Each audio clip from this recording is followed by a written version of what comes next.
Salam əziz ibtidai sinif müəllimləri, bu videoda biz sertifikasiyaya uyğun 5 testinin izahını vermək istəyirik. Deməli, öncə məlumatları oxuyaq. Hansı məlumatlar verilib? İbtidai sinif müəllimləri üçün Azərbaycan dilindən 5 sualdan ibarət nümunə test videosudur bu video. Bu videoya həm sertifikasiya imtahanına hazırlaşan ibtidai sinif müəllimləri, həm də MİQə, müəllimlərin işə qəbuluna hazırlaşan ibtidai sinif müəllimləri baxa bilərlər. Əsasən sertifikasiya imtahanına hazırlaşan müəllimlər üçün nəzərdə tutulub, amma MİQə hazırlaşanlar üçün də faydalı videodur. Dərslərə qoşulmaq üçün aşağıdakı əlaqə nömrəsinə WhatsApp-da yaza bilərsiniz. Azərbaycan dili üçün 055 623 13 03 nömrəsinə yaza bilərsiniz. Aylıq ödəniş 20 manatdır. Aylıq ödəniş 20 manatdır. Yəni onlayn dərslərdən söhbət gedir. Dərslərim haqqında məlumat əldə etmək üçün YouTube-da Fatih Akademiya Fərmin Hüseynzadə yazmağınız kifayət edir ki, girib izahlarıma baxa biləsiniz.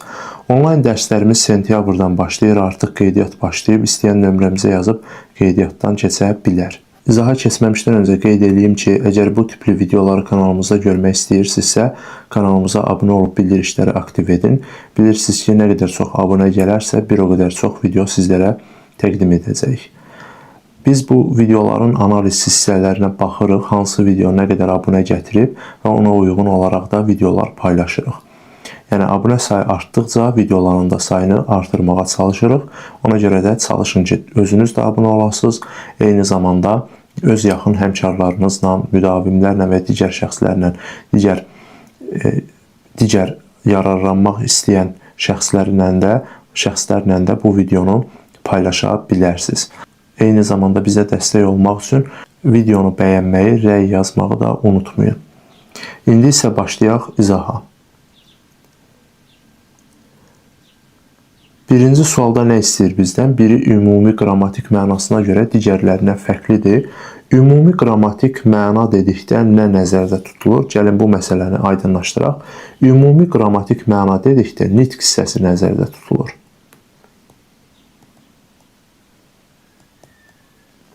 Əgər qeyd dəftəriniz yanınızdadırsa, qeyd edə bilərsiniz ki, ümumi qrammatik mənasına görə dedikdə nitq hissəsi nəzərdə tutulur. Və yaxud da qeyd edə bilərsiniz ki, ümumi qrammatik məna bərabərdir nitq hissəsi.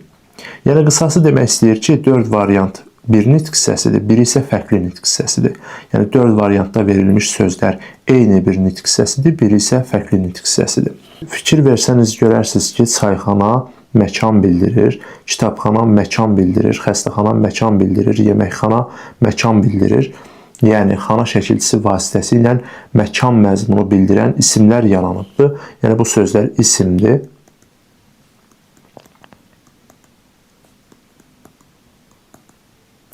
Həmçinin yeməkxana da isimdir.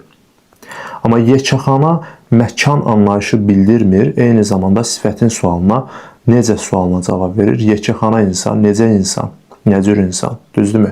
Demək ki, burada sifətin sualına cavab verdiyinə görə biz deyirik ki, bu nitq hissəsi sifətdir. Yəni, bu söz ümumi qrammatik mənasına görə digərlərindən fərqləndir. Bunlar isimdir, bu isə sifətdir. Doğru cavab A variantıdır. İkinci sualın izahına baxaq. Bunlardan birinin kökü sifətdir. Kökü sifət olan variant lazımdır.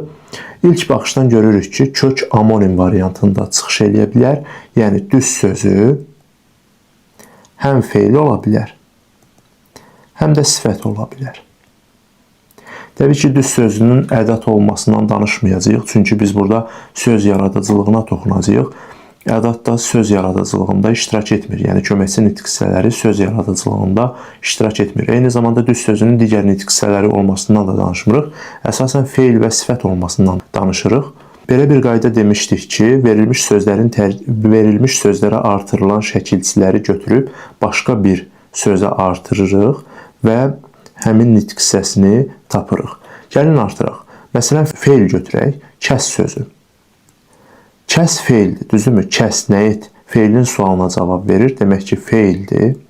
Aha. Gəlin artıraq. Kəskin olurmu? Bəli, olur. Yəni, cin şəkilçisi. Deyə bilərsiniz ki, axı, gündür orada. Günün digər versiyası cindir də və yaxud da əl şəkilçisi al əldir. ül şəkilçisi ıl, il, ul, üldür. Yəni 4 versiyada iştirak edir də bu şəkilçi. Kəskin oldu mu?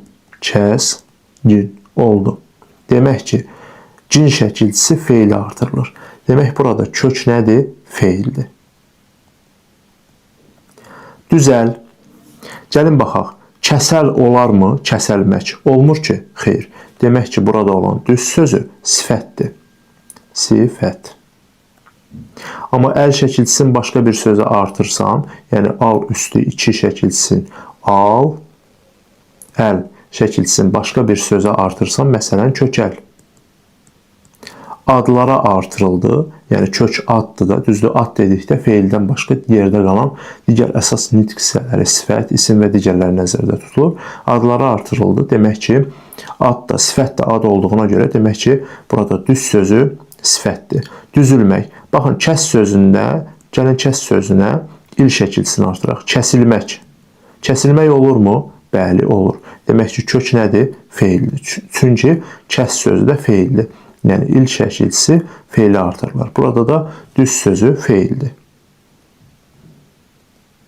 Düzüm sözündə gəlin, düzüm sözündə olan şəkilçisini kəs sözünə artıraq. Kəsim.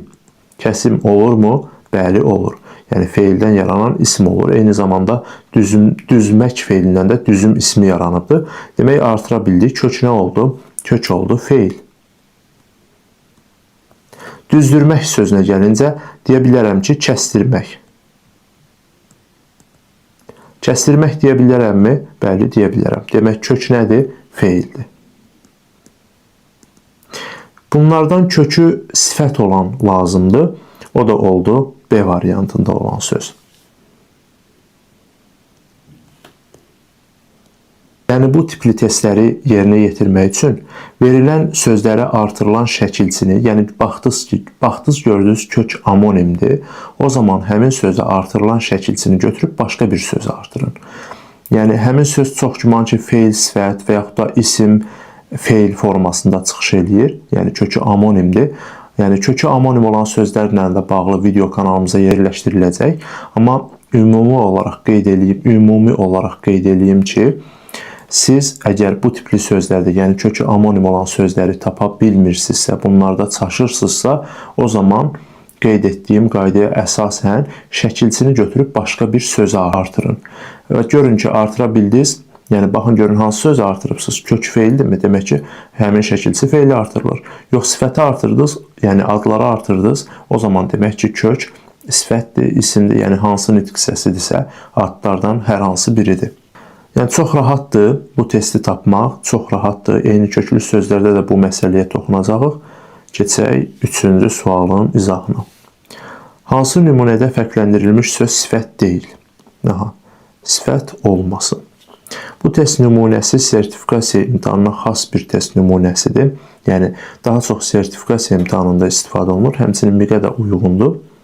Baxırıq ki, gümüş qolbaq necə qolbaq, sərt xasiyyət necə xasiyyət, qoca kişi necə kişi, cavan oğlan necə oğlan, məcazi məna necə məna, hansı məna. Görürük ki, bunlar necə nəcür, hansı sualına cavab verir və biz də sifət axtarırıq və sifət olmayan, daha doğrusu, variantı axtarırıq. Demək ki, yəni sualı verməklə, söz birləşməsi daxilində sualı verməklə həmin sözün hansı nitq hissəsi olmasını tapa bilmirik. Onda nə edirik? Təbii ki, verilən sözlərə kənarda sual veririk. Gümüş. Gümüş nə sualına cavab verir? Demək ki, isimdir. Sərt. Necə? Demək ki, sifətdir. Yəni, necə sualı? Sifətin sualıdır.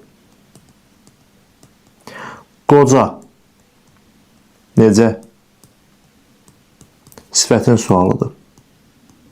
Cavan. Necə?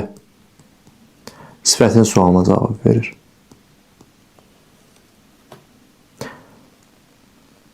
Məcazi.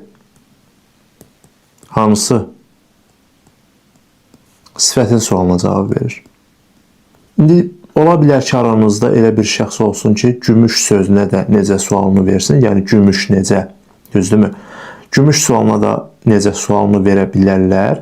Yəni bunu necə fərqləndirə bilərik? Deyək ki, indi belə bir hal olmamalıdır, amma deyək ki, var. O zaman sizin köməyinizə burada ismin çıxışlı hal şəkilçisi olan dan köməyinizə çatacaq. Yəni dan artıra bildiyiniz isimdir. Dan nəyin şəkilçisidir? Təbii ki, ismin şəkilçisidir. Demək ki, ismi artırılırsa, o zaman isimdir. Yox, artırıla bilmirsə, o zaman sifətdir. Gəlin baxaq. Gümüşdən qolbaq olarmı? Bəli, olar. Sərtdən xasiyyət olmur ki? Yox. Qocadan kişi olmur. Cavandan oğlan olmur. Məcazidən məna olmur. Amma gümüşdən qolbaq olur. Doğru cavab A variantıdır. Başqa nümunələrə baxaq. Məsələn, qeyd eləyirəm ki, məsələn, dəmir qapı, bir də yazıram ki, möhkəm qapı.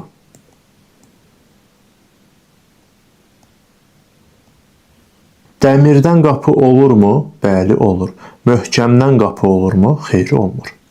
Demək, burada möhkəm sözü sifətdir, dəmir sözü isə isimdir. Bax, bu formada tapmış olursunuz. Yenə də qeyd edirəm, burada əsas məsələ sözə təklikdə sual verməkdir. Əgər təklikdə sual verəndə siz tapa bilmirsinizsə, o zaman dan üstü 2 qaydasından istifadə edə bilərsiniz. Gümüş burada onsuz da nə sualına cavab verir, amma bəzən necə sualını da verənlər olur. Əgər bu söz olsaydı gümüşü sözü, gümüşü, onda siz deyən idi. Məsələn, gümüşü qolbaq, necə qolbaq? Burada ü şəkilçisi sifət yaradır. Artıq o söz gümüş deyil də gümüşü sözüdür. Yəni, burada gümüş sözü verilib, amma deyək ki, gümüşü sözü verilsəydi, o zaman biz o sözü sifət kimi götürə bilərdik. Çünki orada ü şəkilçisi var. Ü də sifət yaradan leksik şəkilçisidir. Yəni, adlardan sifət yaradan leksik şəkilçisidir.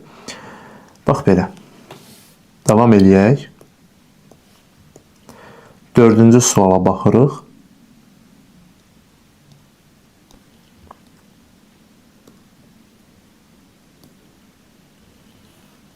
Düzəltmə sifət işlənmiş cümləni müəyyənləşdirin. Düzəltmə sifət lazımdır. Yəni, variantlarda təkcə sifət yox, həm də həmin sifətin düzəltmə olması lazımdır. Gəlin baxaq. Gözəl sifətindən gözəllik ismi yaranıbdır. Yəni, bu sözün başlanğıc forması sifət deyil, isimdir. Gözəl sözündən gözəllik ismi yaranıbdır. Bir sözün hansı nitq hissəsi olmasını bilmək istəyiriksə, həmin sözün başlanğıc formasına baxırıq. Lik də isim yaratdı. Yəni, gözəl sifətdir, kök sifətdir, amma sonda isim yaranıb. Demək ki, A variantı deyil. Qonaqlar dünənkilərdən danışırdılar. İlk baxışdan dünən sözünü görüb bu variantı keçə bilərsiniz. Yəni ki, B variantını vurmayıb, keçib digər variantlara baxmaq istəyə bilərsiniz. Çünki zaman məzmunu var. Amma yadınızda qalsın ki, sifət yaradır. Yəni, dünənki sözün başlanğıc forması dünənki hissəsidir. Lər cəm şəkilçisidir, dən də hal şəkilçisidir. Dünənkilərdən sözü isimləşibdir. Amma isim olubmu? Xeyr, isim olmayıbdır. Çünki qrammatik şəkilçi birinci növbədə, birinci qayda. Qrammatik şəkilçi nitq hissəsini dəyişə bilmir. Yəni, lər və dən şəkilçiləri qrammatik şəkilçilərdir. Qrammatik şəkilçi nitq hissəsini dəyişə bilmir. Sözün aid olduğu mənanı dəyişə bilmir. Sadəcə olaraq ismin xüsusiyyətini daşıyır, amma nitq hissəsi baxımından elə sifət olaraq qalır. Zərfdir kök. Ki, yalnız sifət yaradır. Yəni, bəzi nüanslarda isim də formalaşdıra bilir. Hansı ki, o əslində ki şəkilçisinə görə deyil. Yəni, onu deyib sizin beyninizi qarışdırmaq istəmirəm. Amma bilin ki, dakıdır, kidir, bunlar sifət yaradır. Başlanğıc forması sifətdir və isimləşmə baş veribdir, amma isim deyil, düzdürmü? Və sifətdir. Əsasən, yəni başlanğıc formaya baxırıq və bu söz sifətdir və isimləşibdir. Yəni, düzəltmə sifətdir də, düzdürmü? Dünənki. Dünən zərfindən yaranmış dünənki sifətidir. Düzəltmə sifətdir və isimləşmiş düzəltmə sifətdir. Elə doğru cavab olur B variantı. Tarix sözündən tarixi sifəti yaranıb, amma ondan sonra da tarixilik ismi yaranıbdır. Yəni, biz nitq hissəsini tapırıqsa, nitq hissəsindən danışılır da sifət. Başlanğıc formaya baxırıq. Başlanğıc forma sifət deyil, isimdir. İsim. Tarix ismindən tarixi sifəti yaranıbdır. Və ən sonunda da isim yaranıb, ona görə bu variantı götürmürük. Xeyirxahlıq isimdir. Baxın, lıq şəkilçisi vasitəsilə. Xeyirxahlıq. Xeyirxah olsaydı o zaman sifət olardı. Amma xeyirxahlıq, yəni başlanğıc formaya baxırıq, sifətdir. Daha doğrusu isimdir. İsim. Ona görə bu variantı da götürmürük. Hamıdan doğru danışmaq tələb olunurdu. Doğru sözü burada danışmaq feilinə aid olduğuna görə demək ki, burada nədir? Zərfdir. İsmə aid olsaydı, məsələn, doğru söz, doğru söz. O zaman biz bunu sifət kimi götürə bilərdik, amma düzəltmə sifət kimi götürə bilməzdik. Sadə sifətdir. Söz isminə aid olduğuna görə. Amma burada danışmaq feilinə aiddir, demək ki, ümumiyyətlə sifət deyil, zərfdir.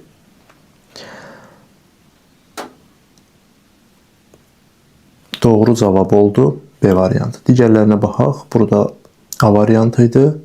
Burada demək düzəl sözü idi. Baxın, bəzən, mən cavabı dəyişirəm. Görürsünüz ki, cavab avtomatik olaraq dəyişir. Yəni, doğru cavab B-dir. Mən cavabı dəyişdim, yəni B götürdüm. Aha. Bax, belə hallar olur. Yəni, gətirirsən, deyək ki, bu variantı seçmirsən, yəni B variantını seçmirsən, ağlında budur. Əlini mausa vuranda, yəni variantı bilirsiniz ki, maus vasitəsilə dəyişirik. Əlinizi mausa vuranda istəyirsən növbəti suala keçəsən, yəni növbəti suala keçəsən və belə yuxarı vuranda, sağa vurmalısan da, oxu, düzdürmü? Sağa vurmalısan ki, növbəti suala keçəsən. Sağa vurursan ki, növbəti suala keçəsən, bax, onda variant dəyişir. Görürsünüzmü? Variant dəyişir və variant dəyişir. Məsələn, siz B variantını seçmişsiniz. İndi başqa suala keçmək istəyirsiniz. Ona görə də, indi başqa suala keçmək istəyirsiniz və variant dəyişir. Ona görə də miqdar sertifikasiyada belə problem olur.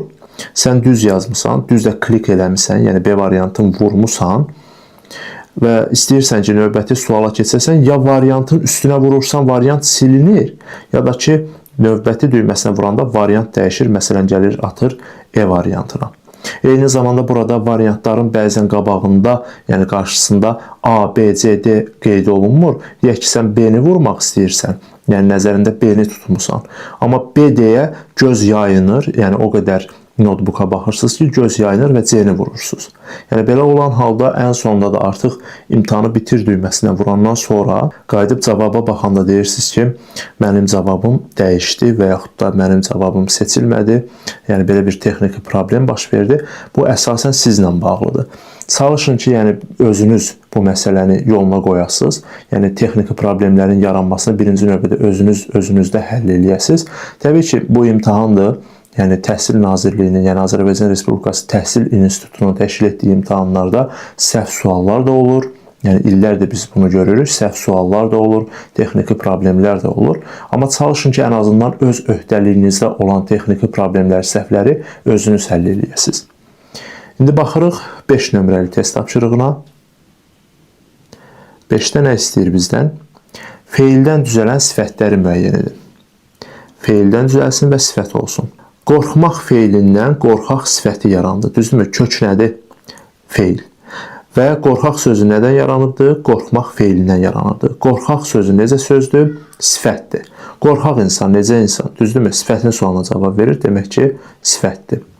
Bir olan variantı götürməliyim. Demək ki, bunları çıxıram. Aha. Döşək. Döşəmək feilindən yaranıb. Döşüyürsən də döşəmək feildir. Amma döşək ismi yaranıbdır. Demək ki, söz nədir? İsimdir.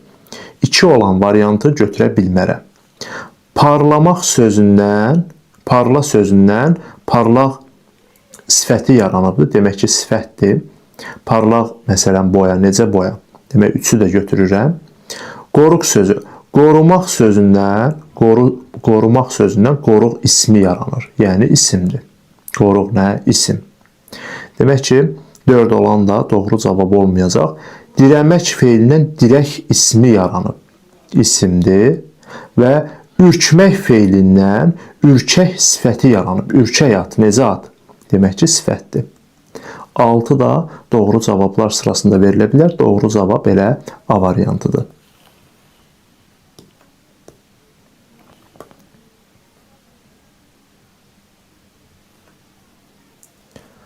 Görək hamısını işlədikmi?